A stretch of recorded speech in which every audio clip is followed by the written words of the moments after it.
Ingat, hidup kita tidak ada yang kekal. Hidup kita akan mati. Semua orang akan mati. Saudara-saudaraku yang diberkati, itu sebabnya saya mau ingatkan kepada kita. Memang kita sama-sama akan mati, tetapi hanya mereka yang bijaksana yang akan mati, yang akan memilih mati dengan cara yang berkualitas.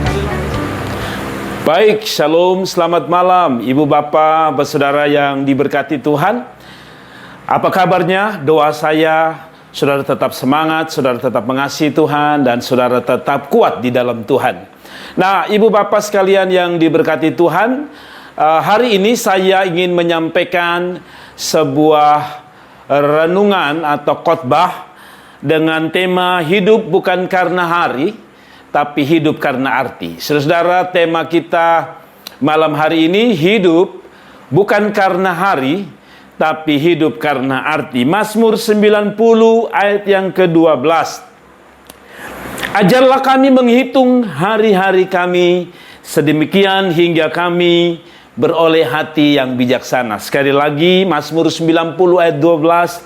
Ajarlah kami menghitung hari-hari kami, sedemikian hingga kami beroleh hati yang bijaksana. Sekali lagi tema kita, hidup bukan karena hari, tetapi hidup hanya karena arti. Saudara, dalam Mazmur 90 ayat yang ke-12, ini adalah merupakan doa Musa.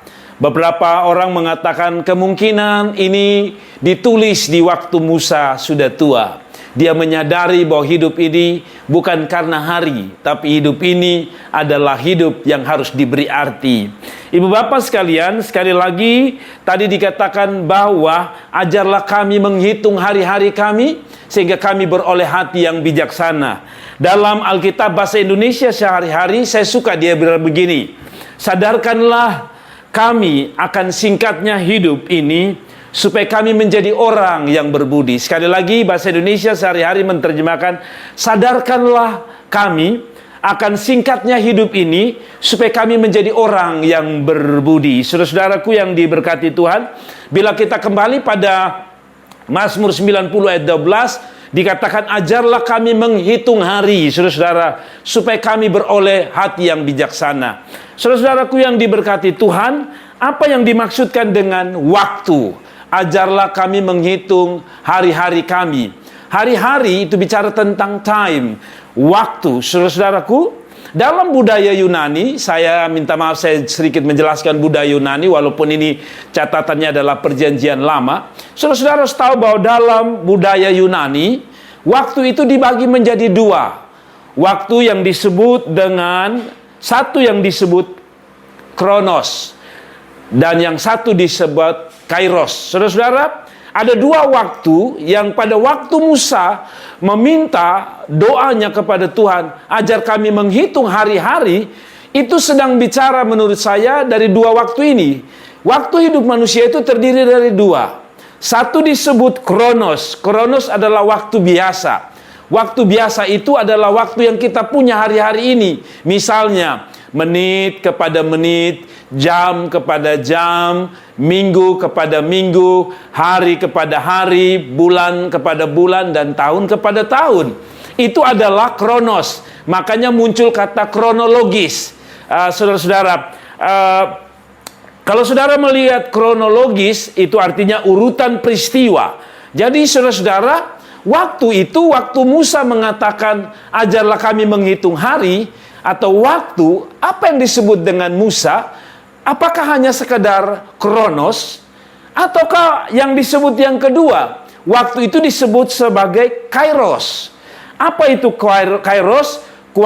Kairos bicara tentang golden moment, waktu yang tepat, waktu yang baik, waktu yang terbaik, waktu yang berkualitas. Sebab kairos itu juga berarti kualitas, kesempatan emas. Dan ada beberapa orang mengatakan waktunya Tuhan. Saudara-saudara, hidup kita harus diisi di dalam kronos, yaitu hidup yang seperti biasa, waktu-waktu yang kita punya Senin, Selasa, Minggu, Rabu, Kamis, Jumat, bulan Desember, bulan Januari, itu adalah waktu kairos. Semua orang menjalani semua orang menjalani waktu kronos, yaitu waktu yang biasa. Tetapi orang yang bijaksana di dalam ayat ini adalah orang yang mengisi, sekali lagi, orang yang bijaksana di sini, yang tadi saya sebut sebagai tema bahwa orang yang hidup bukan karena hari, tapi karena arti adalah orang yang bijaksana. Orang yang bijaksana, dengar baik-baik, adalah orang yang mengisi kronos, hidup yang biasa, waktu yang biasa, berjalan biasa ini dengan kronos. Saudara mengerti? Sorry. Orang yang bijak adalah orang yang mengisi kairos dengan, atau mengisi kronos dengan kairos. Sekali lagi, orang-orang bijaksana adalah orang-orang yang mengisi hidupnya atau mengisi kronos dengan kairos, dengan kualitas, dengan waktu yang luar biasa, dengan kesempatan emas, meraih kesempatan emas. Jadi saudara-saudara, waktu Musa berdoa, Bapak Ibu saudara-saudara, dia sedang berdoa bukan untuk menghitung hari-hari yang biasa kita hidup. Hidup yaitu Senin, Selasa, Rabu, Kamis. Karena kalau hanya itu, hidup kita bisa menjenuhkan. Hidup kita bisa membosankan. Tidak heran ada orang yang tidak menikmati hidup. Tidak heran ada beberapa di antara kita juga ingin bunuh diri karena frustrasi dengan perjalanan hidup. Tetapi orang yang bijaksana adalah orang yang tidak hanya menjalani hari-hari biasa, Senin, Selasa, Rabu, Kamis, Jumat, tapi orang yang sama-sama hidup di kronos, hari-hari biasa, tapi orang bijaksana mengisinya dengan kronos. Saudara-saudaraku yang diberkati Tuhan, kiranya saudara sampai sini saudara mengerti, ibu bapak sekalian. Jadi orang yang bijaksana adalah orang yang menggunakan kairos dan mengisinya dengan kronos. Sekali lagi, orang yang bijaksana adalah orang yang mengisi kairos atau orang yang mengisi kronos dengan kronos. Orang yang bijaksana, maaf sekali lagi, orang yang bijaksana akan menjalani kronos dengan mengisinya dengan kairos. Saudara-saudaraku yang diberkati Tuhan, isilah hidup Anda dengan hal-hal yang berkualitas. Isilah hidup Anda dengan kairos di dalam kronos tadi. Nah, saudara-saudara, apa yang saya maksudkan dengan hidup dari kronos ini diisi dengan kronos? Artinya begini, saudara, kita bisa sama-sama hidup 30 tahun, 20 tahun, 100 tahun. Kita bisa hidup 47 tahun sama-sama. Tapi satu hanya menjalani hidup dengan biasa. Tapi satu mengisinya dengan kualitas-kualitas hidup. Ada orang yang mengisi hidupnya dengan dosa. Tapi ada orang yang hidupnya dengan menyenangkan hati Tuhan. Ini yang saya sebut kairos yang diisi dengan kronos. Kairos diisi dengan waktu-waktu yang baik atau kesempatan emas yang dapat digunakan dengan baik. Nah, saudara-saudara, mengapa saya mengkhotbahkan ini sedikit panjang? Karena ada banyak orang yang hidup hanya dengan kairos. Sehingga tidak heran dia bangun, dia kerja, makan, minum, pergi sekolah, lalu pulang, makan, tidur, bangun, dan sebagainya. Kalau hidup Anda hanya hari ini atau seperti itu, maka itu yang disebut sebagai hidup yang diperhitungkan sebagai hidup hanya karena kronos. Maaf kata, binatang pun hidup dengan cara kronos. Mereka lahir, mereka makan, mereka minum, lalu mereka mati. Nah, kehidupan orang Kristen harusnya kairos itu tadi saya bilang diisi dengan kronos. Pada waktu binatang tidak bisa mengisi dengan kehidupan yang berkualitas, orang atau manusia bisa mengisinya dengan kualitas. Nah, pada waktu Musa berdoa, Tuhan ajar kami menghitung-hitung. Sekarang kita mulai pahami. Yang dimaksudkan dengan menghitung hari-hari adalah hari itu diisi dengan hal-hal yang berkualitas. Hari di mana hidupnya harus diisi bukan hanya dengan perkara-perkara daging jasmani kita, tetapi harus diisi dengan hal-hal yang menyenangkan Tuhan, hal-hal yang berbicara berhubungan dengan kerajaan sorga. Saudara-saudaraku yang diberkati Tuhan, mengapa hidup kita harus diisi dengan hari-hari yang bijaksana atau hari-hari yang berkualitas yang tadi saya sebut sebagai hari atau hidup yang bijaksana? Mengapa kita harus hidup bijaksana hari-hari ini, saudara-saudaraku?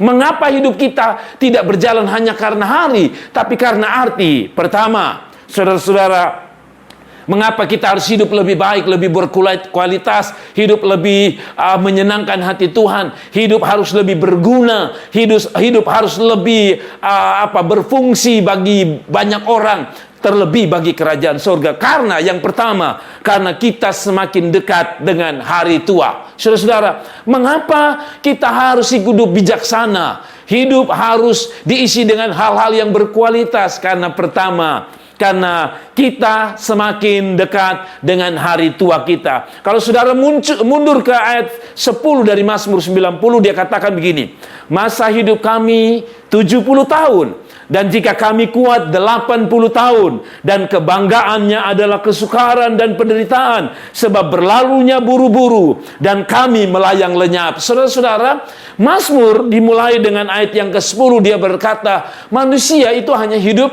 70. Kalaupun kuat, kalaupun ada kasih karunia Tuhan, kalau ada belas kasihan 80, tapi hidup penuh kesengsaraan. Saudara-saudara, tadi saya bilang mengapa hidup kita harus diperbaiki? Mengapa hari-hari hidup kita harus diperbaiki ulang? Harus direnovasi ulang kalau saya bilang. Itu yang disebut hidup bijaksana. Hidup yang bijaksana karena kita sadar bahwa hidup kita makin hari makin dekat dengan masa tua kita. Atau yang saya sebut sebab karena kita semakin dekat dengan hari tua. Saudara, hari tua identik dengan hilangnya kekuatan kita. Hari tua adalah identik dengan makin lemahnya seorang manusia. Makin tua seseorang, makin lemah kekuatannya. Saudara-saudaraku, kenapa Tuhan mengajar kita untuk lebih bijaksana di dalam mengisi hidup kita? Karena makin hari kita bukan tambah muda, kita tambah tua. Kita bukan tambah kuat, kita tambah lemah. Saudara-saudaraku yang diberkati Tuhan, karena kita makin lemah, hiduplah diisi dengan sisa hidup ini dengan cara-cara yang berkualitas, cara-cara yang rohani, cara-cara yang menyenangkan hati Tuhan. Saudara-saudara, ada orang berkata begini, Pak Pendeta, ini kan saatnya kami masih kuat, masih muda, masih bergairah, masih hebat. Kan kami pakai untuk hal-hal yang menyenangkan daging lah. Nanti kami tua, baru kami akan ikut Tuhan kah, melayani Tuhan kah, isi halal dengan hal-hal yang baik kah. Nah, saya mau bilang sama saudara, terbalik. Justru masih muda inilah kita isi hidup kita dengan perkara-perkara yang berkualitas. Apa itu perkara berkualitas? Perkara-perkara rohani pastinya. Perkara-perkara yang harus diisi dengan hal-hal yang positif, hal-hal yang berguna, hal-hal yang menyenangkan Tuhan dan sesama kita. Saudara-saudaraku yang diberkati Tuhan, saya ingatkan kepada kita yang maaf, kita seumur, tapi hidupmu masih ada dalam perselingkuhan. Hidupmu masih ada dalam dosa. Hidupmu masih main-main dengan will dan pil. Saya mau bilang sampai sama saudara, sampai kapan Anda mau hidup seperti itu? Hidup Anda semakin tua. Artinya, saudara-saudara, kalau hidup kita hanya mengandalkan kecantikan, kegantengan kita, lihat, hidup kita makin hari makin menurun. Kulit kita makin keriput, tenaga kita makin lenyap. Karena itu saya ingatkan saudara, ingat, hidup makin tua. Karena hidup makin tua, isilah hidupmu untuk melayani Tuhan. Isilah hidupmu dengan cara-cara yang terhormat, cara-cara yang berkualitas. Karena itu adalah orang yang bijaksana. Saudara-saudara, memang kita makin hari makin tua, makin lemah. Karena itu isilah tadi saya bilang dengan cara-cara terhormat dan cara-cara berkualitas. Mengapa? Karena 2 Korintus pasal 4 ayat 16 berkata, hidup kita makin tua makin hilang kekuatan. Tetapi apa yang dikatakan 2 Korintus 4 ayat 16 berkata, sebab itu kami tidak tawar hati, tetapi meskipun manusia lahiriah kami semakin merosot, namun manusia batinnya kami diperbaharui dari sehari ke sehari. Saudara-saudara, hidup kita sama-sama menjalani hari-hari hidup kita, sama-sama menjalani Senin, Selasa, Rabu, Kamis, tapi bedanya orang bijak adalah mengisinya dengan hal-hal yang berkualitas. Saudara-saudara, kesimpulan poin pertama adalah kita sama-sama bisa bertambah tua. Sekali lagi dengar baik-baik. Kesimpulan poin pertama saya, kita sama-sama, semua orang bisa sama-sama bertambah tua. Tetapi hanya mereka yang berhikmat yang akan hidup dalam kualitas hidup. Sekali lagi, kita sama-sama bisa hidup atau kita sama-sama bisa bertambah tua. Tetapi hanya mereka yang berkualitas yang akan hidup dengan cara yang berkualitas. Saudara-saudaraku yang diberkati Tuhan. Yang kedua, mengapa hidup kita ini harus makin bijaksana? harus diisi dengan hal-hal berkualitas. Karena menyangkut dengan tema saya tadi, bahwa hidup bukan karena hari, tapi hidup hanya karena arti. Karena yang kedua, alasan kedua, karena kita semakin dekat dengan hari kematian. Saudara-saudaraku yang diberkati Tuhan, hidup harus diperbaiki, hidup harus diubah, hidup harus berubah. Kenapa hidup harus berubah? Karena hidup harus bijaksana. Kenapa harus bijaksana? Karena hidup ini, karena kita semakin dekat dengan hari kematian kita. Saudara, Mazmur 103 ayat 14 berkata, sebab dia sendiri tahu, Tuhan, sekali lagi, sebab dia sendiri tahu apa kita. Dia ingat bahwa kita ini debu. Saudara-saudara, Alkitab dikatakan dilambangkan kita seperti debu.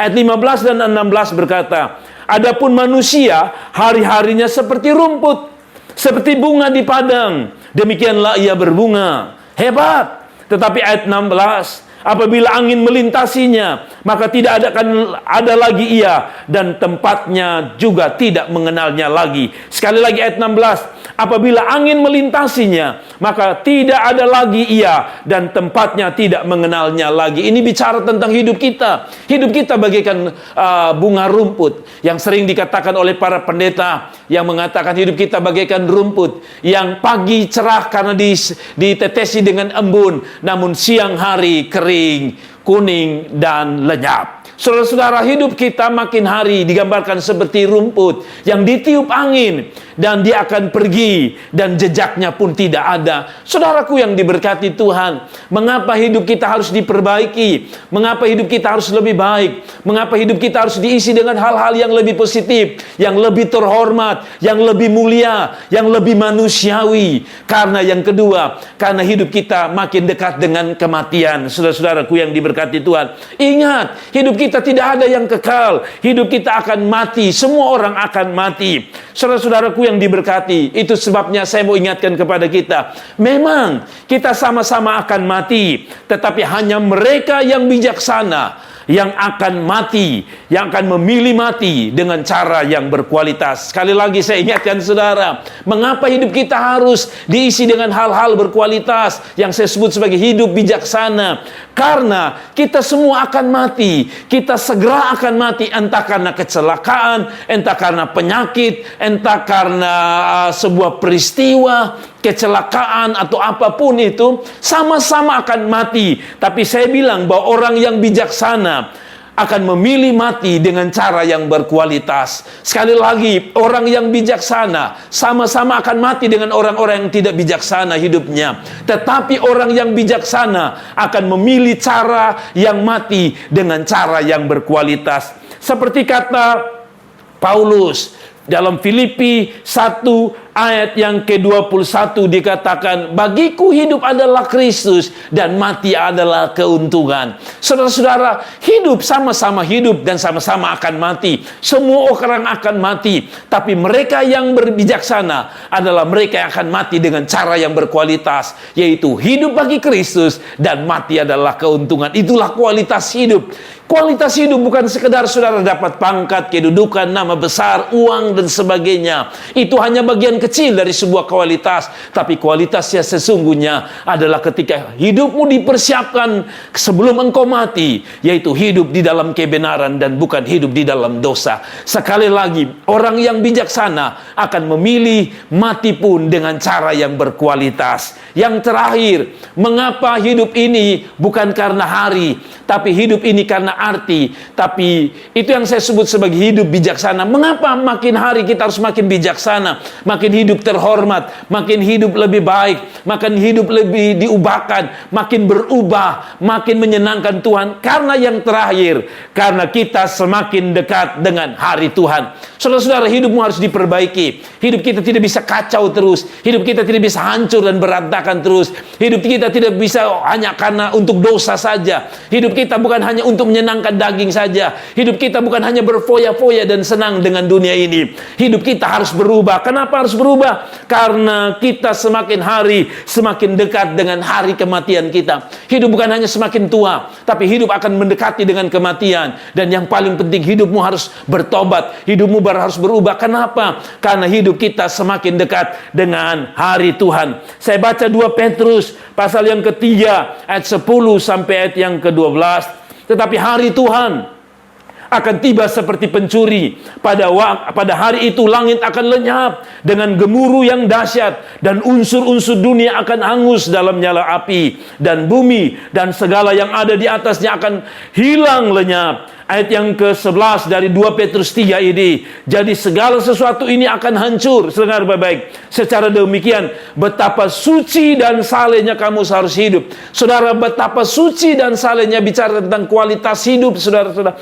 Mengapa kualitas hidup harus dipikirkan atau harus dilakukan? Karena ayat 12 berkata, yaitu kamu yang menantikan dan mempercepat kedatangan hari Allah. Pada hari itu langit akan binasa, dan alam api dan unsur-unsur dunia akan hancur karena nyalanya. Saudara-saudaraku, mengapa hidup kita harus berubah? Hidup kita harus bertobat. Hidup kita harus diubahkan Tuhan. Saudara yang masih main-main dengan dosa, saudara yang masih main-main dengan perselingkuhan, saudara yang masih main dengan hidup yang tidak serius dan sungguh-sungguh dengan Tuhan, saudara yang masih main-main dengan dunia ini, saya ingatkan saudara, hidup ini makin tua, hidup ini makin dekat dengan kematian, dan yang paling penting, hidup ini dekat dengan kedatangan Tuhan. Saudara-saudaraku yang diberkati, itu berarti kita lebih dekat, makin dekat dengan peristiwa penghakiman. Yesus akan berdiri, Yesus akan datang kali kedua untuk menghakimi orang yang mati dan orang yang hidup. Seperti pengakuan iman rasuli kita, Dia akan datang menghakimi bagi orang yang berkualitas hidupnya, akan masuk ke dalam kerajaan sorga yang luar biasa.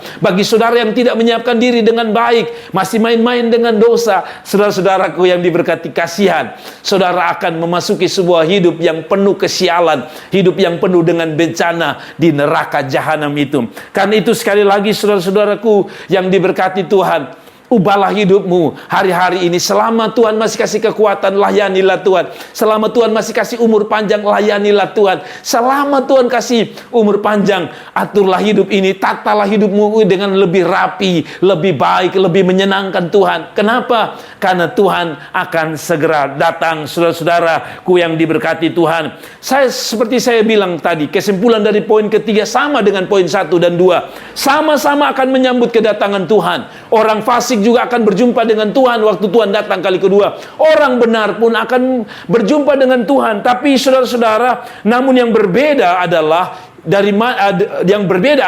ketika mereka hidup dalam hidup yang bijaksana. Orang yang hidup dalam bijaksana akan mengatur hidupnya secara berkualitas. Seperti 5 perempuan yang hidup bijaksana dalam 5 perempuan yang bodoh. Saudara-saudara, orang yang tahu kedatangan Tuhan makin dekat, saudara-saudaraku, akan menyadari bahwa hidupnya makin bijaksana. Jangan sampai saudara terlambat. Saudara ambil keputusan, karena esok akan terlambat. Mungkin malam ini ketika saya berkhotbah, saudara dengar dan saudara masih keraskan hati. Saya bilang sama saudara, jangan sampai Anda terlambat. Khotbah saya malam hari ini, atau siapapun yang mendengar khotbah saya hari ini, saya mau ingatkan saudara, jangan ambil keputusan terlambat, karena mungkin besok waktumu bukan lagi untuk saudara, tetapi maut telah mengambil kita. Saya mau bilang sama saudara, perhatikan hidupmu, makinlah bijaksana, karena pertama tadi, hidup kita makin tua.